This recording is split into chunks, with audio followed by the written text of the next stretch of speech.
Hello and a big warm welcome to the Soul Sync podcast. I'm Jason Paul. Now, on the Soul Sync, as you probably know by now, if you are a returning guest, if you are, a massive welcome back to you. I love having you listen to this podcast. We talk about everything to do with spirituality, healing, personal development, the spirit world. So if you're a curious soul, you really have arrived in the right place. Now, this week's episode and the guest that I'm talking to, I absolutely really loved the conversation. I think that her story, firstly, absolutely blew me away, and it really is an interesting story. And I felt I could relate to her in so many ways. So let me introduce to you Mia Ottosson. She is a medium, a spirit artist, and a teacher. Now, in her early life, she worked in a factory making German tank mines. She then transitioned to hand engraving in silver and gold, and she eventually opened up her own factory in Sweden.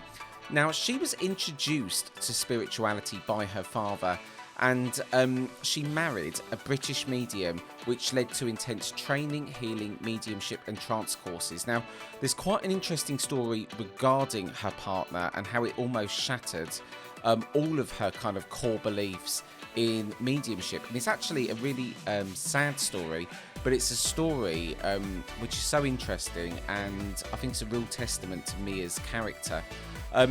The relationship that she had with her partner, he was actually a fraudulent medium who abused his power, and this experience fueled her commitment to honesty and authenticity in spirituality. And she overcame a hell of a lot of personal and also spiritual abuse, leading to profound self-discovery. I absolutely love Mia, and I think this is a conversation that you're going to get so much from. So I hope you enjoy it. Let me introduce to you my conversation with Mia Ottosson. So, Mia, firstly, a big warm welcome onto the Soul Sync podcast. Thank you so much. It's a pleasure to be here. Oh, honestly, it's a pleasure to have you on. I've been looking forward to talking to you all day.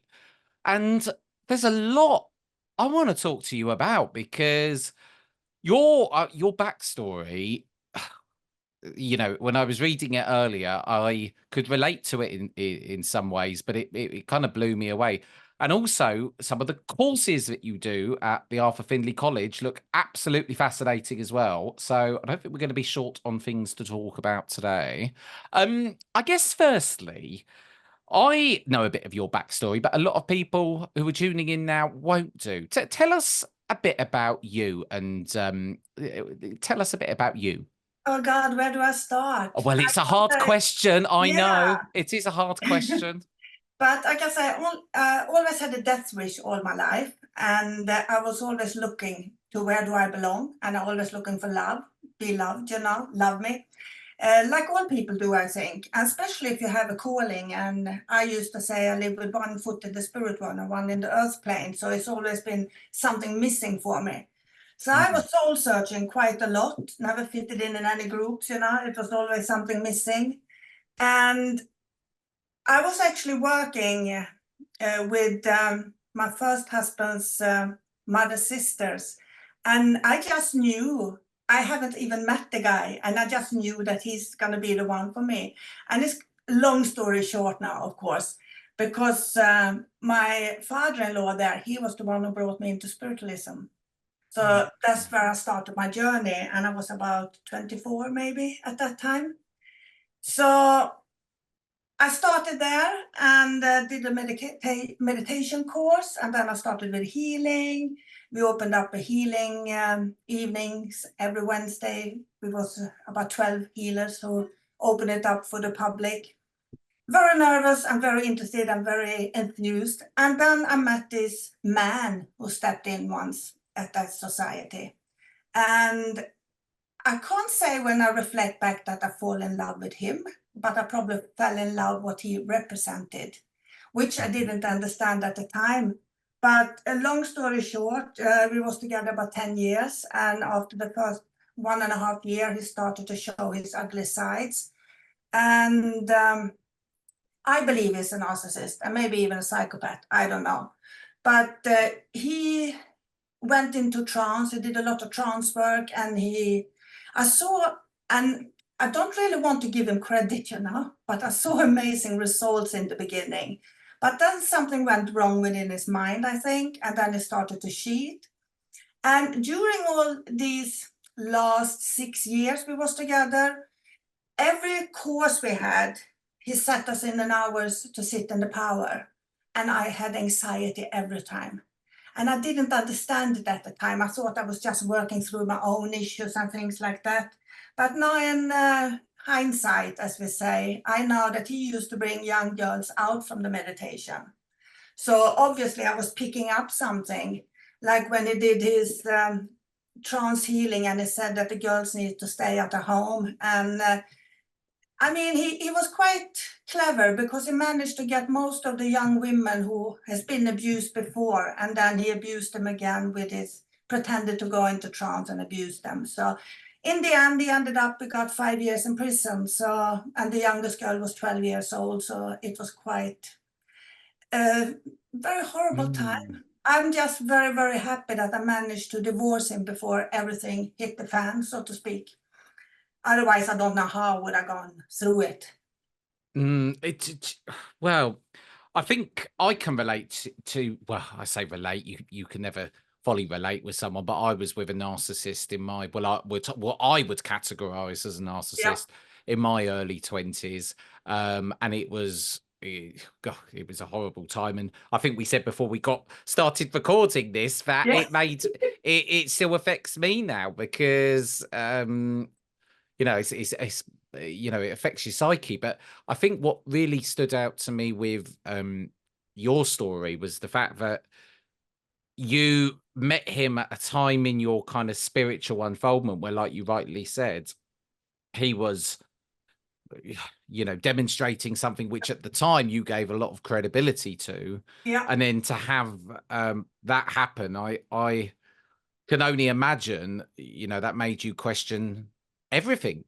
Absolutely. And I mean, I used to say I wasn't abused in every way you can imagine from him, sexually, mentally, psychologically, blah, blah, blah. But what really hurt me was the spiritual abuse. And that's why I tried to kill me. I think I mentioned that as well at when everything came up to its light. And I think we was in Slovenia with the International Spiritualist Federation. And so grateful today because one of the girls came who was there, and her boyfriend said, she wants to talk to you on her hotel room. She doesn't feel well. And when I stepped into her hotel room, she just looked at me and she said, how well do you know your husband actually? And I just knew. It was like you took the filter away, and everything that I suspected just become reality. And it didn't take many minutes before my husband was running up there and tried to excuse himself for everything. And but that's when I realized, when all the trance work he was doing, and he used to come into trance and tell me off and things like that. So one of his trance guys was the dominant one, and then he has this lovely doctor who was the one who took care of me and told me that I was nice and a good girl. So it was like, I was terrified. Every time I went to bed in the nights, I was laying there listening to his breathing, because he did a certain way of breathing before he went into trance, and I never knew if I'm gonna be punished or be flattered. Blimey. Yeah, but Blimey, what a story. I feel such an idiot when I talk about it. No. I think it is important because we are so naive in the beginning. Yeah. Well, it's part of the healing process. And I think you said something quite important at the start, which I could relate to when you said about, looking for love. And I think us empaths, we're very sensitive souls, aren't we? And I think a lot of us run into these problems. And believe it or not, Mia, a lot of people who've come on this show I've gone through some bloody awful things, not necessarily a carbon copy story here, but, we do seem to attract certain characters. I have noticed that. So I guess And I guess it's healing as well to talk about these things, and I can understand why you feel so, because I think I'm silly looking back now at certain things, and then I think, well, no, I'm not silly. Let's not be harsh on the Jason of 20 years old. Let's give him a bit of love. He doesn't need judgment right now. Yeah. So what did that? How did? Because obviously, by the point when this happened and you got out of the relationship, I'm guessing by that time you'd been practicing. It sounded to me like mediumship for some Oh time. yeah, I did healing, trance, mediumship, and spirit art for 10 years every weekend, on every travel. I was with them on everything. So I mean, that's why I wanted.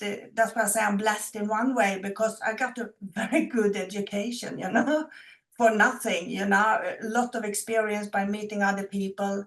He threw me out too early to do my mediumship, that I know, and he always had these little nice remarks, that spirit was going to test you. Maybe your energy is not strong enough, and things like that still haunts me today. That little devil comes up. Oh, but it does. Yeah. I squashed it earlier today, but it's still there from time to time, Am I good enough? I think, yeah, I can totally understand that.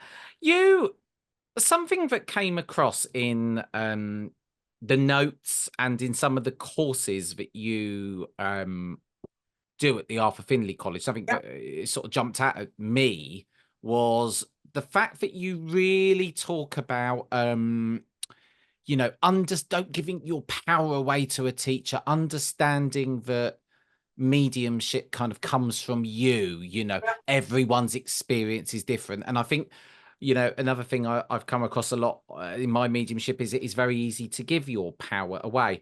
I, he was doing mediumship, but obviously a bad person. yeah, Bad people can connect to the spirit world, because I think this is an important point, because a lot of people would assume mediums are all, if you've got the ability to do it, you are a good person. I think it's an important topic. What's your experience of that? How, if he's using the spirit world for the bad, why are they allowing him to be a vessel if they know he's a bad vessel? Well, they didn't use him because they didn't connect it in the end. It was just he and his ego. So, Oh, yeah. But that's why oh, I always have a saying, which I'm quite known for, and some people find it aggressive, and I say, never trust a medium. And yeah. it is mean to be that people think, what do you mean, never trust a medium? Because I believe that all mediums, me or my colleagues, we think we have that experience that we know how it's working. Yeah, we know how Mm. it's working through ourselves, and we teach from our own life experience. But my teaching might not fulfill you to 100%. You might need 3 different teachers to get your things together. So I don't believe there is one person who can teach you everything, so to speak. And it's mediumship is something that's very because it's so personal. It's also something that's Yeah, very hard to resonate, I guess, completely with one teacher, because you're going to have your own individual ways. And I've noticed this as well, that sometimes a certain person says something and I get a light bulb moment, but then I can sit with another person for an hour and not get any light bulbs. yeah, yeah. How did you go about, after this all happened, then kind of what was the journey of being from where you are to where you are now, teaching other people? How did you get back within your own power? Oh, it took me a long time, and I speak about that a lot. Don't give away your power, as a medium, because we are sensitive, as you say, and it's very easy to be emotional blackmailed by the sitter because they are never satisfied. So you feel that you're never given enough, and so on. But after we split up, it's funny because I always traveled with him. It only took me a week after we split up, and the first email come and invited me, only me, not him. And then it was just Oh, rolling on. And I was so excited then because I had dropped my work as a tin and silversmith. So I thought, yeah, I have to do this. But I tell you, I wanted to give it up maybe 5 times a year because I thought I was a shitty medium. And I know the audience didn't think so, or my sitters, but I always strive to be perfect, and we can't be perfect. It's only more learning. So I think uh, the personal development has been more than crucial to find my weakness and own them, you know, to get to know who I am and how I react because I get the no, and why do I panic. Today I don't. Today I know it's more learning. There are no no's, as I say. It's just more learning. What am I learning this time? But I brainwashed myself for 20 years almost because of him.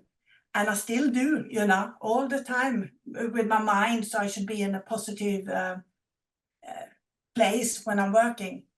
But I mean, sometimes when I walked into the Art of Findlay College the first time, it was 1998, and I was in awe about the mediums working.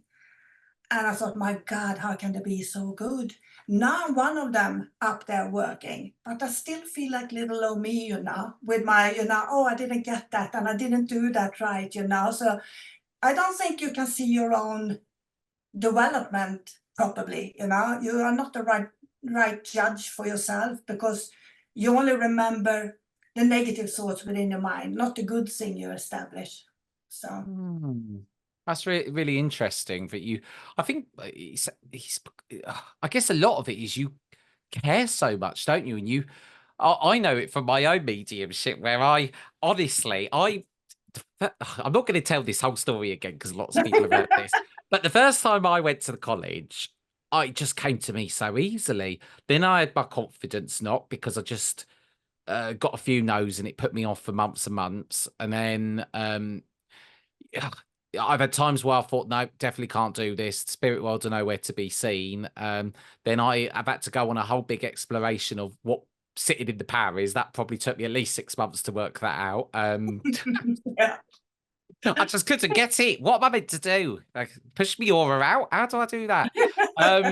So now I'm at a stage where I feel like I've got a bit of a connection, Mia, but you know, sometimes it's like one of those radios you're trying to tune in back 30 years ago, where there's just, you're getting a lot of the I'm not getting anything. I think one thing that a lot of people miss to explain with this is that the more you're working with your mediumship, it doesn't become clearer. I don't see more. I don't feel more. I just That's know more. interesting. Because for me, it's like I'm becoming used to the energy. And I usually, when I meet people who are going through the insecurity, I used to do an anecdote like, let's say you go to Spain on a holiday, you're laying in the sunbed and you're just dying because it's so hot, so you need a dip in the pool. And even if it is 30 degrees in the pool, it's ice cold when you jump in. That's the shock of it. And you feel the water, and then you just one with it.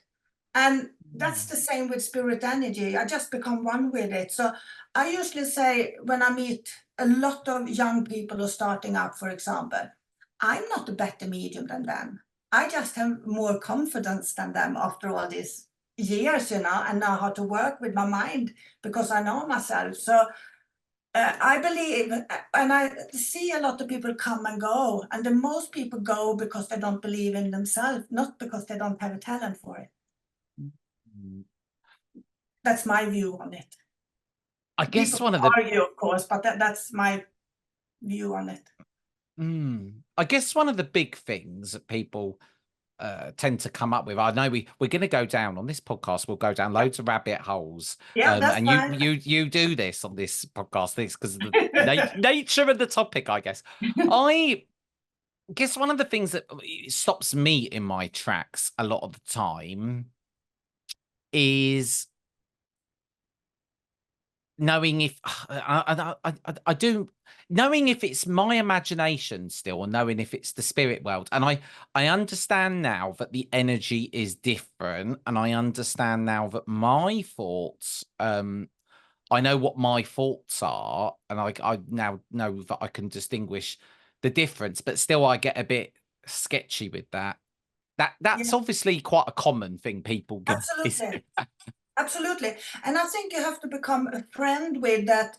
The only tool spirit world I can use is my imagination, is my life experience. So I can't do anything without them. They can't do anything without me. So it's a partnership. So of course, a lot of my life experience will pop up in my mind because I recognize something within the energy. And that's where a lot of people think, oh, it's just my mind. No, it's triggered something within my memory here.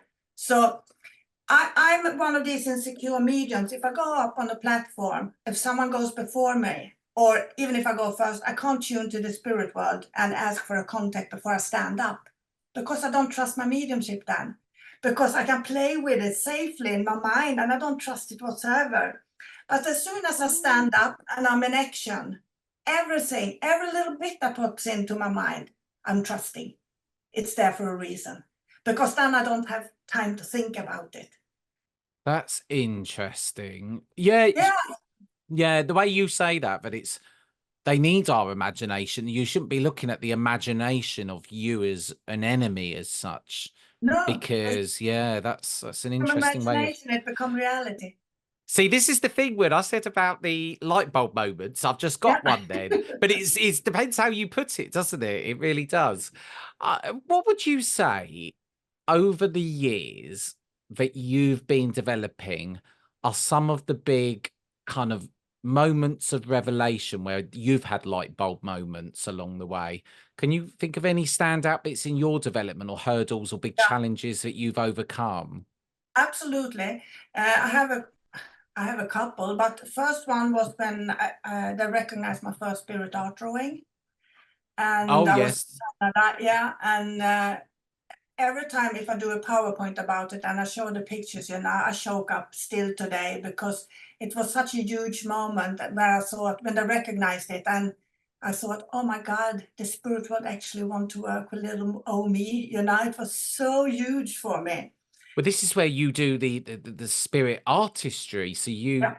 can draw the No, I spirit couldn't person. draw from the beginning. Oh, No, it's when I do the PowerPoint, it's like stick matches. Oh my God, I'm not the host, I can't show you, but I'm gonna show you over the phone. oh, I can make you the host if you want to do it, or you Well, can show us on the phone. You can do whatever you like on this, Mia. Let me make you the host. 1 second. For anyone listening to this, obviously you can go onto YouTube and look at what Mia is showing us.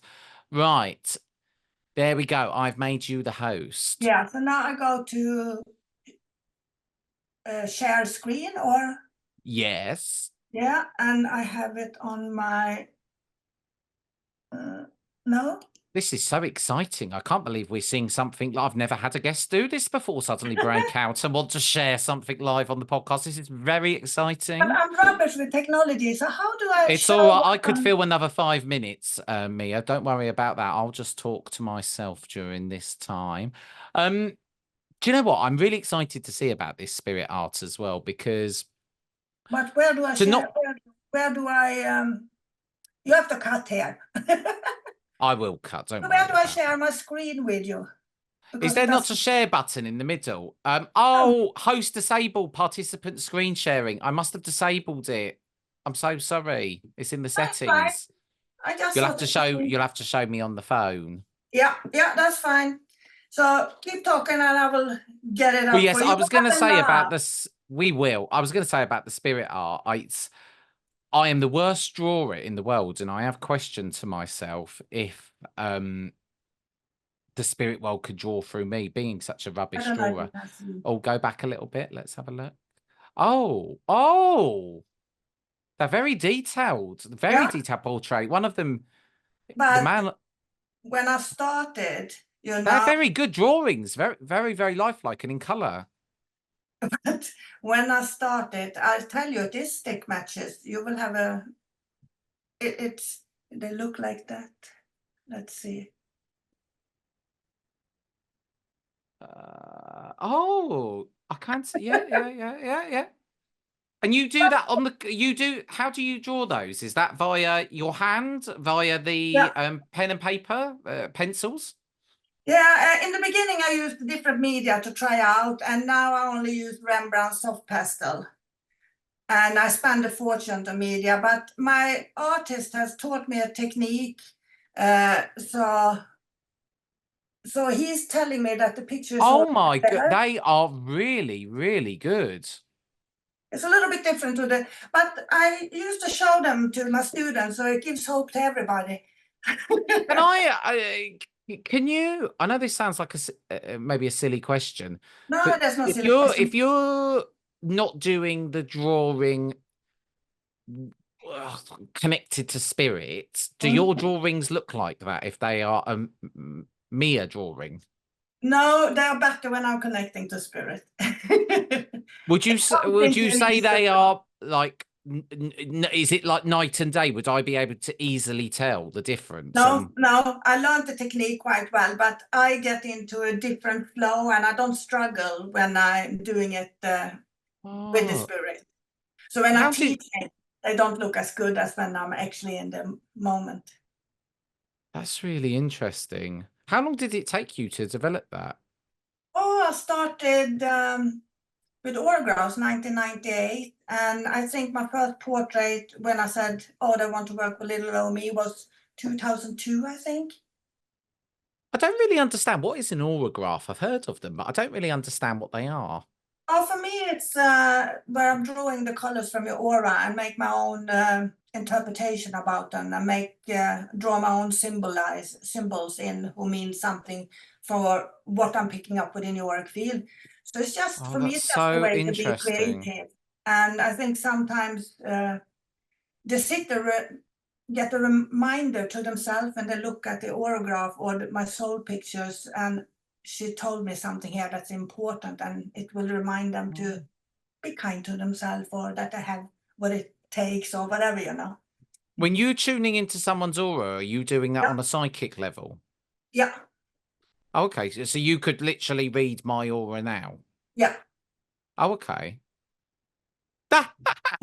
So I guess I'm curious to know what you can see within it because yeah, I'll tell you why, because I've only we're going off. I've never got into this level of rabbit holes, but we'll that's fine. carry on. The reason I ask is because recently I've become a lot more aware of chakras, Yeah, and I kind of understood them and I understand the flow of energy now, but I've started to really delve deeper on.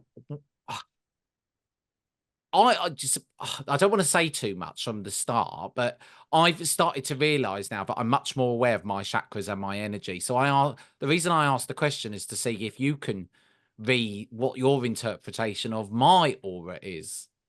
yeah, but I don't look at the chakras, you see, because for me, when I started my meditation, we have to open all the chakras, and it bores me to death.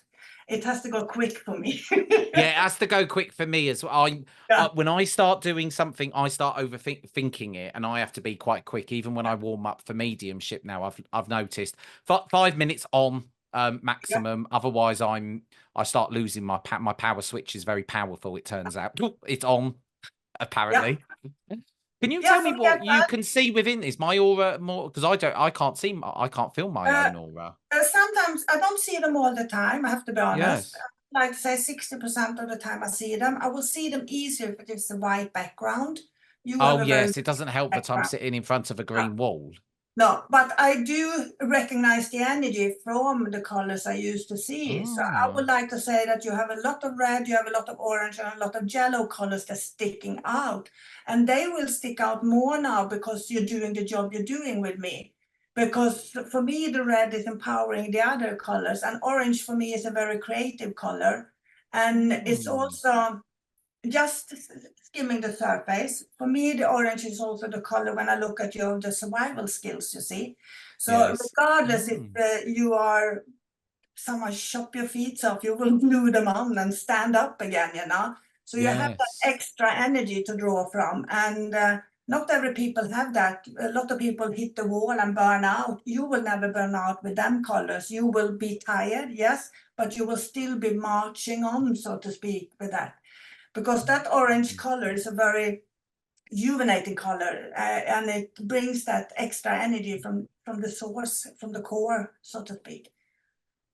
That's And so the yellow is the interesting. mental energy. So you like to analyze a lot of things, and you like to have control with a lot of things. And then you have to realize when you tap into the spirit, you know, but all the preparing things you're doing, it's not going to work anyway, because you will get into the flow of what the spirit tells you to do.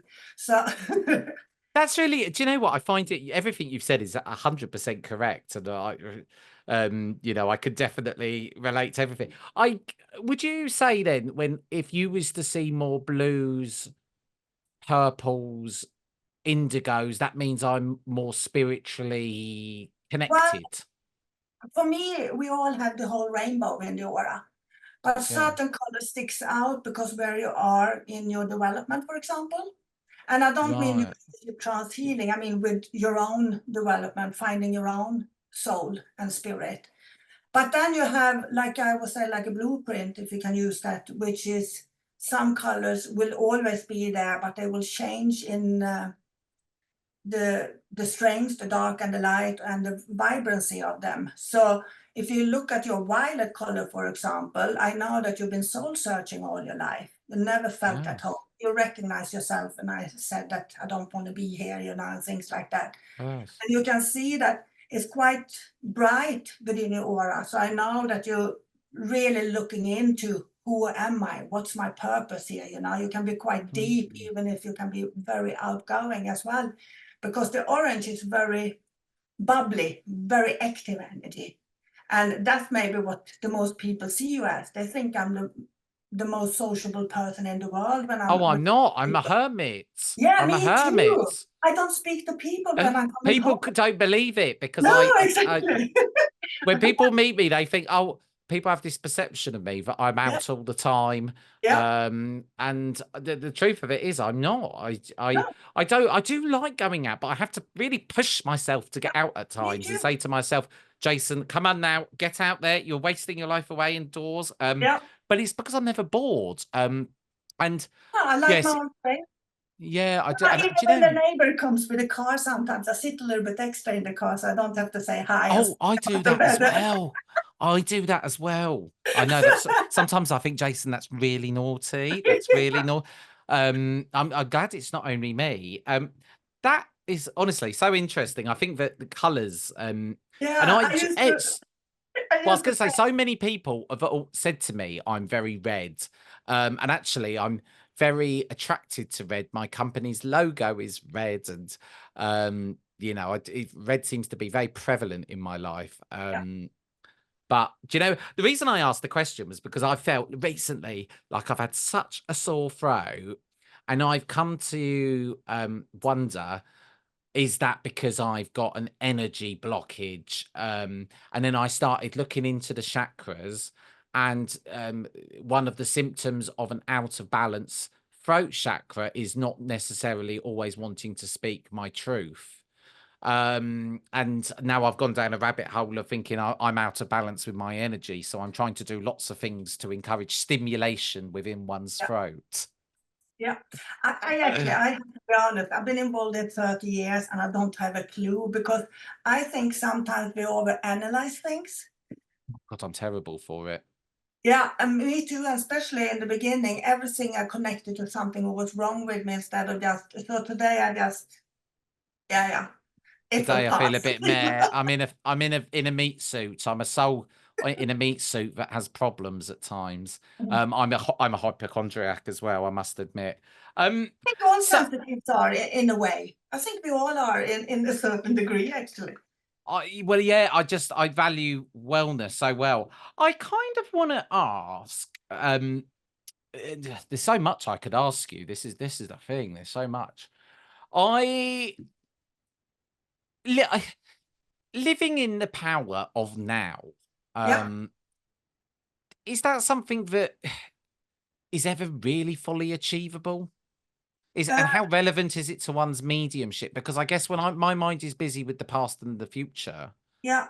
I think it's very hard. I think if I should be total 100% honest, the only time I really living in the now is when I'm working with the spirit. Oh, Because that's when I'm as most happy. If I have a good link and I can just disappear within the power of the love and the energy of the spirit world, that's when I come alive and I'm not existing only. So when I'm at home not working, I'm I have to fight to live in the moment. And that's why I think I get lost in books, earbooks, or supernatural series on the TV, so I don't have to think, because then I very easily slip down into, how do you say, a low mode. And it's not good for me, because when I'm creative, I'm feeling much better. Yeah, I do that as well. Recently, I've been feeling low vibe. And I think that's when I'm not doing something. And I've noticed this myself. I'm not someone that can just sit around. If I'm doing it with an intention, maybe as a meditation, fine. Yeah, But if I'm just sitting around procrastinating, my vibe is low. I've got a lot of energy, it turns yeah, out. yeah, And I have to be constantly burning yeah, that yeah. in either creative ways or other ways, I guess. Yeah, I It's think that's interesting. I just actually wanted to fine. ask you because I sometimes I think to myself, I need to be more present, but is that really ever No, achievable all the time? no, I don't think so. And I think it needs a balance. I mean, when I've been working a year, I can't wait to go on don't have to think about spiritual, don't have to meet any people. I love meeting people. It's just a thought before, because I'm very shy, which no one will believe. But, when I Yes, step because you into, come alive, and when you're in front of people, no one would yeah, suspect it. You're a yeah, chameleon, Mia, a yeah, I chameleon. am. Yeah, I step into the power and become a different person. Like I said, I'm Dr. Jekyll and Mr. Hyde. I am as well. I honestly, I am. People probably can't believe it when they listen to this podcast. They realize I'm actually, because I am shy. I am, but I'm a good performer. Put me in a room, and Yeah, I'll me too. come Me too. alive. Yeah, yeah, absolutely. But And it's I a mask, isn't it? Yeah, and I think that's what saved me during my struggle over life. I use Mm. laughter a lot. I You pull. use laughter as a way of coping. Yeah, Yeah, I do that. absolutely. Yeah, Obviously, do you know what? I'm just scanning over yeah, different things that you're involved in the Arthur Findlay College because yeah, there's so many interesting topics that I could talk about. Understanding patience within one's mediumship is probably something that's very against the grain of the world we now live in, where people expect to click a button on Amazon, it arrives the next day. We want to yeah, know everything immediately. yeah, And obviously, years ago, I guess what I've come to realize is, when maybe we're taught, I don't know, back 100 years ago, you'd spend the first 2 years just understanding what's sitting in your power is. Now people want to be connecting immediately.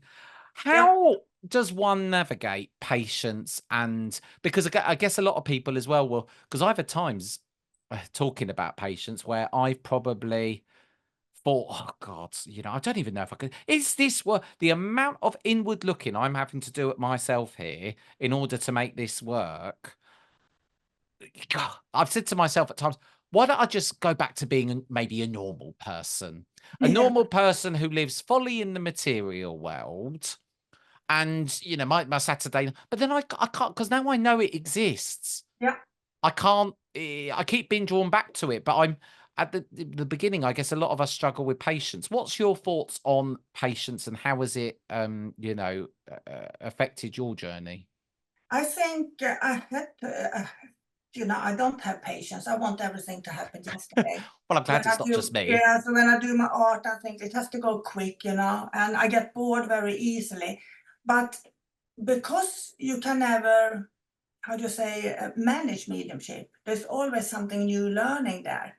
You have to have Mm, patience, because it's always something else uh, tickles your mind. I love mediumship. I mean, I love the way I try to get the jigsaw puzzle together. And I haven't peaked with my mediumship yet, because I've been so afraid back in the time for not being good enough, and that put blockages up.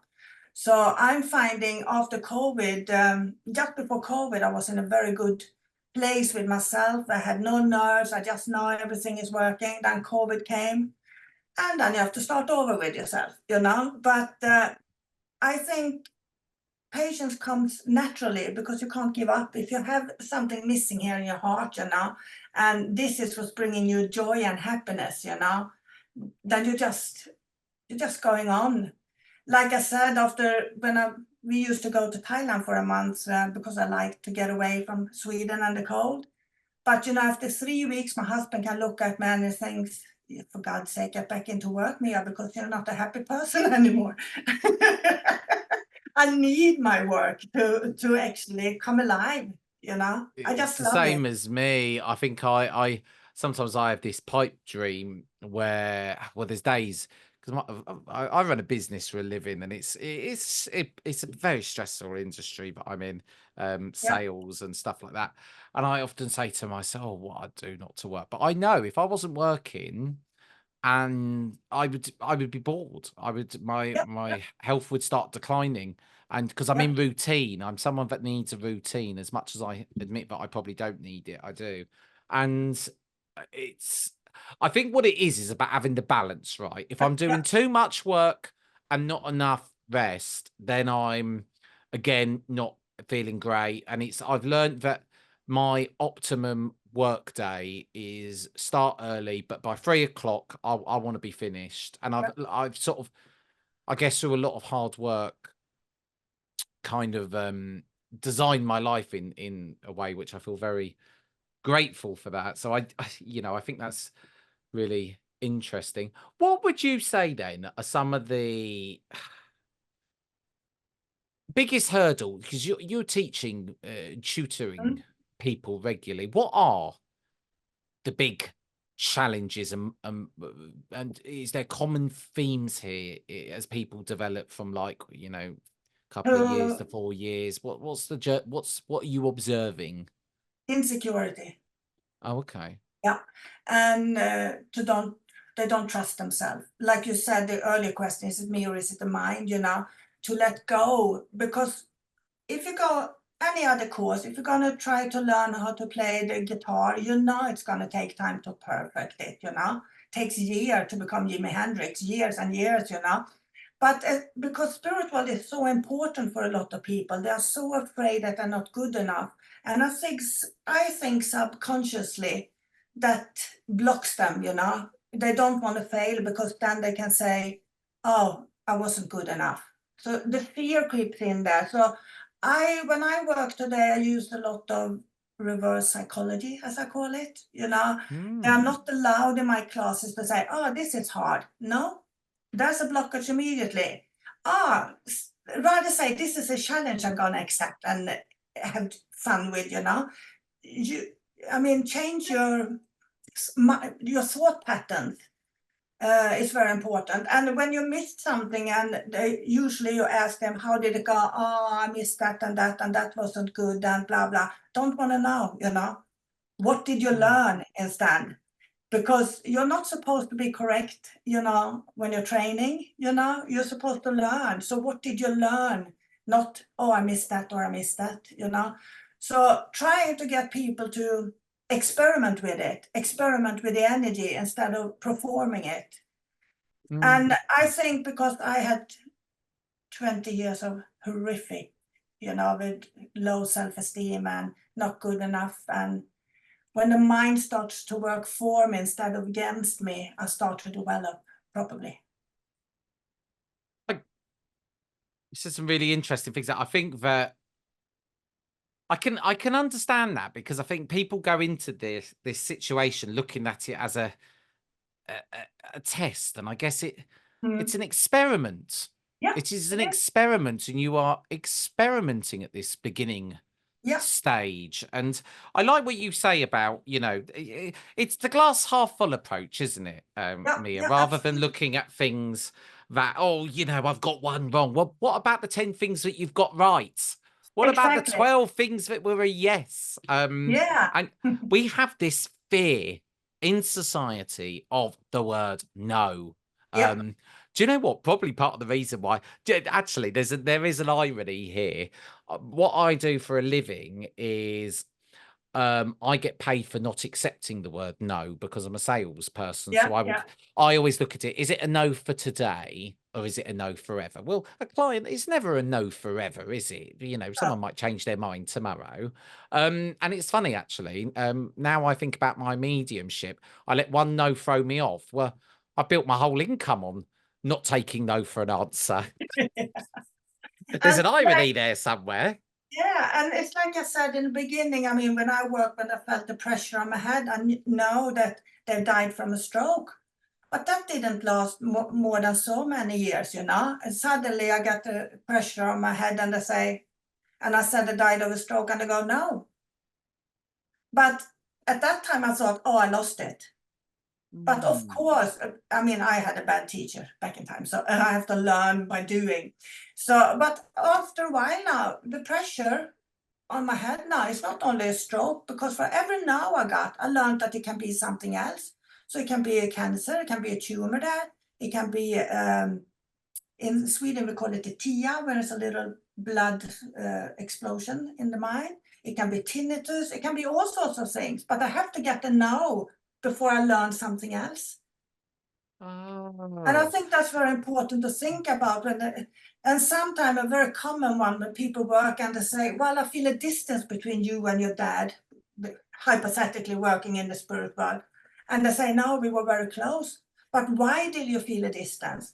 Maybe it was in kilometer, you know? Maybe it was a part of your life, because you get it for a reason. You just have to learn. How do you know which one it is, though? Is it because what's the final? If you're getting a physical sensation which triggers, Well, this is my head is feeling this way now. This is the Maria symptom checker. Which symptom is it? How do you nail it down? How do you get to know which one it is? Well, today I have all these 7, 8 things up immediately when I get the attention to my head. So which 7, 8 is it? And the one that sticks out first, I go for. And if I would get Oh. there now today, I will not go, oh, I was wrong. What am I learning this time? Because I might pick up another disease now, something else, you know. That's so interesting. I've recently started noticing myself that I get sounds really embarrassing, but I start getting throbbing temples whenever I think the spirit worlds are near, like a bit like a twitching Yeah, antenna. yeah. And I've started noticing now that when I get that feeling, it's almost like a signal to me that I think the spirit people are near or something's going on, or when I'm just about to connect, I start feeling it. Yeah. And that, and it's a bizarre thing, because when I feel there's nothing going on, but it's almost like a throbbing in my temple means I'm sort of, I guess it's like my antenna is waking up. Well, I had a pressure, like a tickling on one side, as soon as I was thinking of the spirit world when I started. And I thought it Ah. was the spirit. It might be for you, but for me, it was me tuning to the spirit. So my mind created a sensation for me. So, okay, I'm getting ready.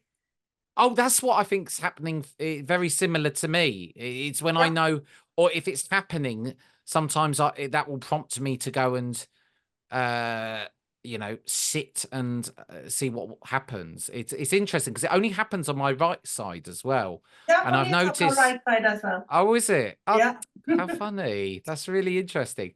I guess I'm gonna have to I'm gonna ask you one last question, Yeah. because I could keep going for a whole nother hour, believe it or not. But I'm gonna pick something which I think a lot of people will questions, Mia. What to choose? I'm going to ask about love Love. Yeah, that's a good and one. the role love plays in our soul and also our mediumship. I'll keep it quite broad. The topic of love. Yeah, okay.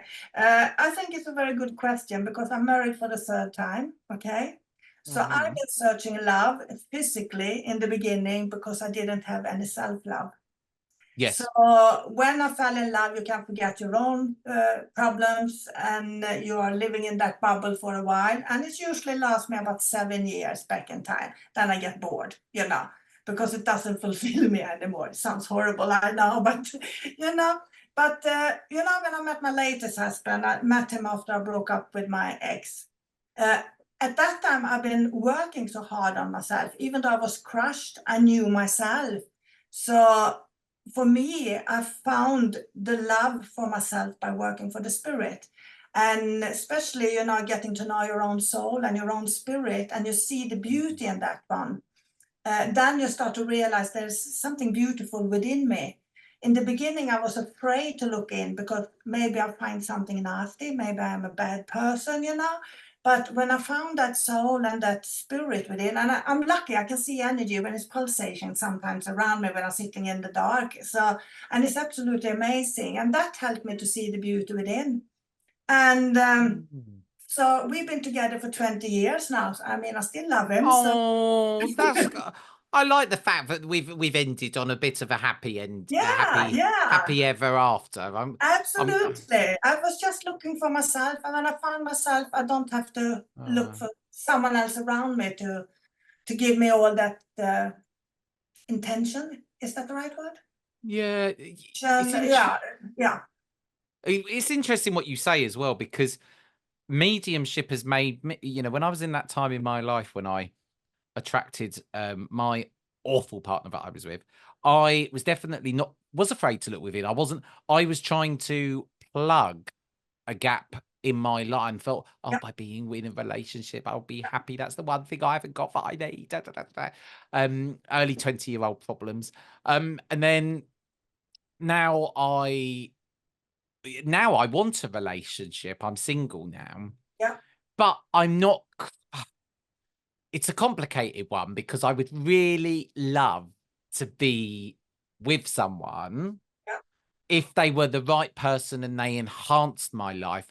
But I've now realized that I shouldn't base my life around that. I should be happy with my life as it is, which I am relatively, but I would like to find someone. But now it's very different, because I sometimes think I'm like fishing from like such a tiny little pond in a way, because to get a real soul connection. But then sometimes I think to myself, well, I'm not looking for someone who necessarily is a medium.